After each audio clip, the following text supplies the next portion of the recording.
कहाँ रह गई ये चंदा? अब तक तो इसे आ जाना चाहिए था।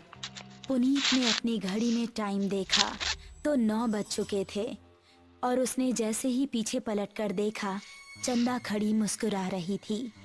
बदमाश, डरा दिया ना हमका। देखो हम तुम्हारे लिए क्या लाए हैं।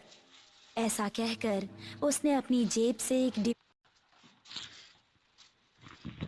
डिबिया निकाली।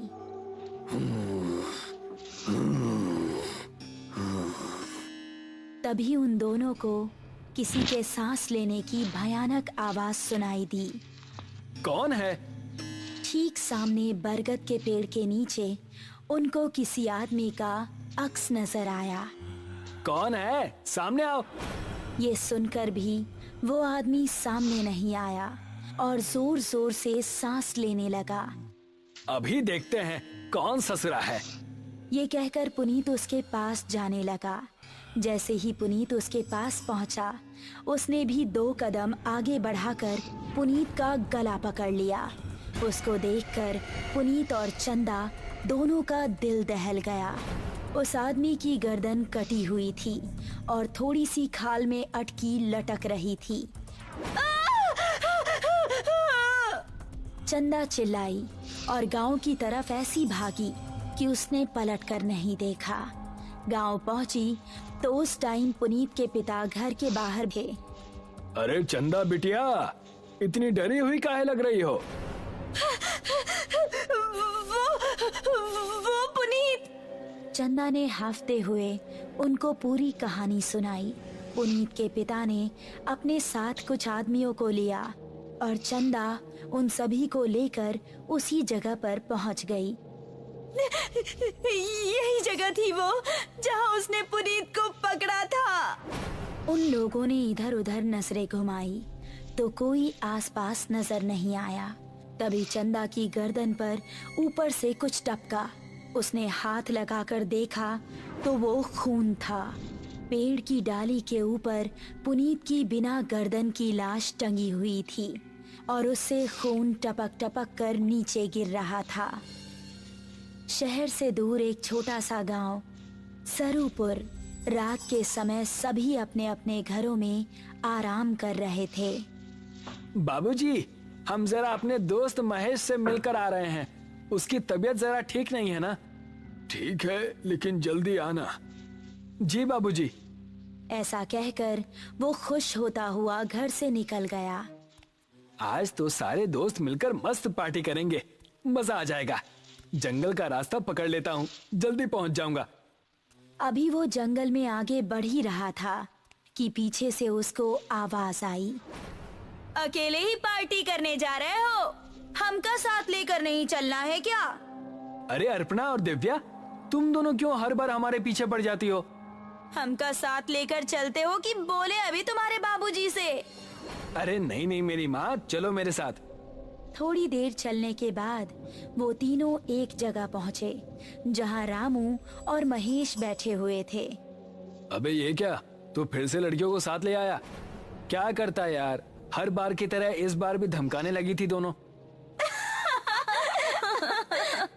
अब क्या करें, हम दोनों को भी अब पार्टी की आदत पड़ गई है।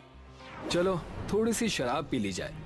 उसने पास ही रखी बोतल खोली और गिलासों में शराब पलटने लगा।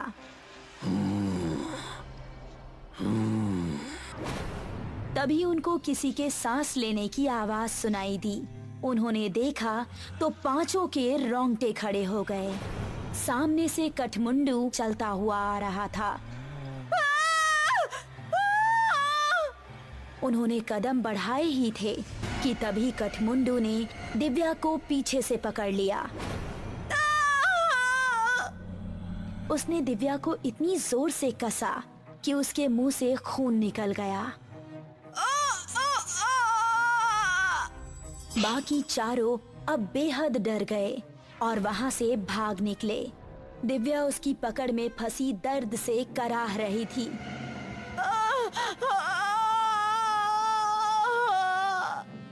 उसने दिव्या को जमीन पर धक्का दिया और उसके ऊपर आ गया।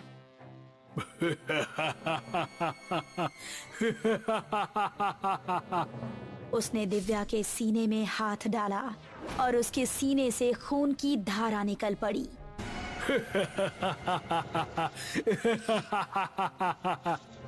बाकी चारों इतना डर चुके थे कि उनको खबर भी नहीं थी कि वो किस दिशा में भाग रहे हैं। वो काफी देर तक भागते रहे। अब अपर्णा की हालत खराब हो चुकी थी। वो आ जाएगा, रुकने का समय नहीं है। ऐसे कब तक भागते रहेंगे? हम जा कहाँ रहे हैं, कोई बताएगा? हम रास्ता भूल चुके हैं, हमें नहीं पता कि गांव किस तरफ है। क्या कह रहे हो तुम? फिर तो हम सबका बचना नामुमकिन है। तभी पेड़ के ऊपर से एक हाथ आया और उसने महेश का गला पकड़ लिया। ये हाथ कठमुंडू का ही था। राकेश ने महेश का पैर पकड़कर उसे बचाना चाहा, लेकिन कठमुंडू ने उसको पूरी तरह से ऊपर खींच लिया और वो तीनों चिल्लाते हुए वहाँ से भाग निकले। वो देखो, सामने वो घर, उसके अंदर चलते हैं। वो तीनों एक घर के अंदर घुस गए और राकेश ने जल्दी से दरवाजा बंद कर दिया। तभी कोई जोर जोर से दरवाजा पीटने लगा। तीनों का शरीर इस समय बुरी तरह से कांप रहा था। दरवाजे की धम धम उनके दिल को दहला रही थी। तभी खिड़की से कठमुंडू का एक हाथ अंदर आया और उसने अपर्णा का हाथ पकड़ लिया। बचाओ! अगर ये यहाँ है तो दरवाजे पर कौन है? राकेश ने दरवाजा खोला तो सामने गांव के बिरजू काका थे। बिरजू काका जल्दी से अंदर आए। उन्होंने कठमुंडू का हाथ पकड़ा और छुड़ाने लगे। कठमुंडू उनके छूते ही चीखने लगा।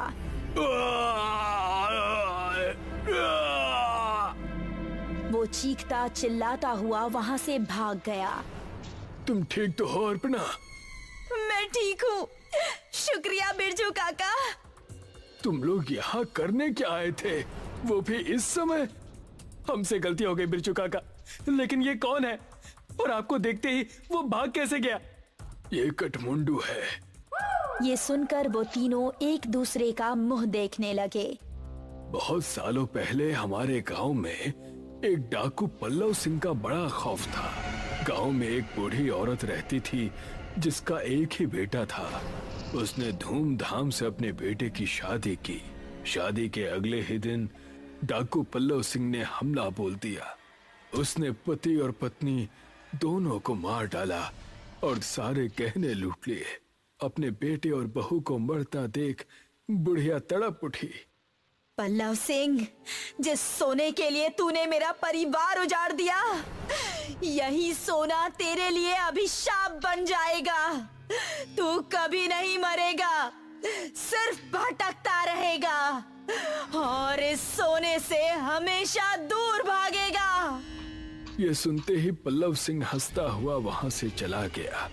कुछ दिन बाद पल्लव सिंह के ही एक आदमी ने उस पर हमला कर दिया। वो उसकी जगह सरदार बनना चाहता था, लेकिन पल्लव सिंह तलवार के हमले से भी नहीं मरा। उसकी गर्दन आधी ही कटी और थोड़ी सी खाल में अटक कर रह गई। उसने अपने सभी साथियों को मार गिराया। उसने अपने उंगलियों में जितनी भी सोने की अंगूठियां पहनी थी वो गर्म होने लगी और उसके हाथ जलने लगे। बुढ़िया का श्राप अब शुरू हो गया था। उसने सभी अंगूठियां उतार फेंकी और जंगल में भाग गया। तब से अब तक वो जंगल में ही रहता है। मेरे छूने से वो इसलिए भाग गया क्योंकि मेरे हाथ में ये सोने का कड़ा है। ये कहानी सुनकर वो तीनों हैरान रह गए। चलो यहाँ से निकलो, वो फिर से आ सकता है।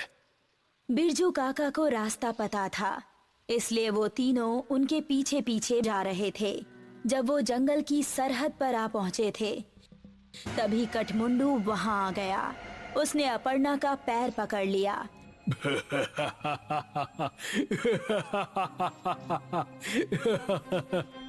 तभी राकेश ने बिरजू काका के गले पर नजर डाली।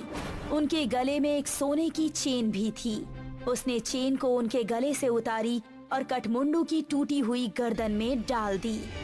उसने चेन को गले से उतारने के लिए जैसे ही छुआ तो उसके हाथ भी जलने लगे।